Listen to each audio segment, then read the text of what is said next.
গল্পের নাম বন্ধুত্বের পরীক্ষা। আরিফ ছিল গ্রামের এক সহজ সরল ছেলে। প্রতিদিন সকালবেলা ঘুম থেকে উঠেই সে ছুটে যেত মাঠে। ঠান্ডা কুয়াশা ভেদ করে সে পা রাখত শিশির ভেজা ঘাসে। কাজ শেষ করে সোজা চলে যেত স্কুলে। বিকেলে আবার সেই মাঠেই খেলত বন্ধুদের সঙ্গে।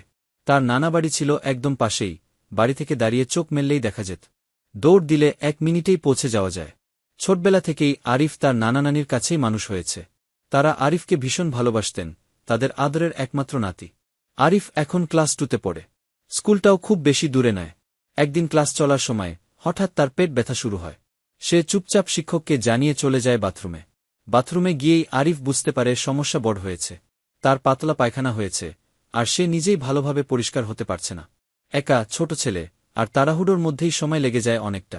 এইদিকে স্কুল ছুটি হয়ে যায়।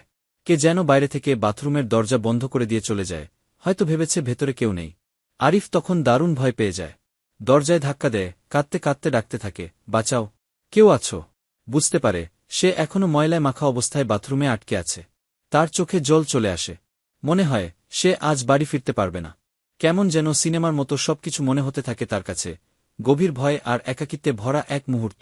কিন্তু এই গল্পে একজন সত্যিকারের বন্ধু ছিল, অভি। অভি আর আরিফ একসঙ্গে স্কুলে যেত, একসঙ্গে খেলত। স্কুল ছুটির পর অভি খেলার মাঠে আরিফকে না পেয়ে চিন্তিত হয়ে পড়ে। সে সবার কাছে খোঁজ নেয়, কেউ কিছু জানে না। শেষে সে ফিরে যায় ক্লাসরুমে। দেখে আরিফের বিখাতা পড়ে আছে। তাতে নিশ্চিত হয় আরিফ এখনও স্কুলেই আছে। অভি তখন একে একে সব ক্লাসরুম, করিডোর, খেলার মাঠ, সব জায়গায় খুঁজে দেখে।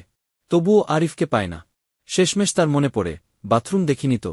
সে দ্রুত ছুটে যায় বাথরুমের দিকে। গিয়ে শুনতে পায় আরিফের কণ্ঠ, কাদো কাদো গলা। সে সঙ্গে সঙ্গে দরজা খুলে দেয়। আরিফ তখন অনেকটা লজ্জায় মাটি হয়ে আছে, গায়ে ময়লা লেগে আছে, চোখে কান্না।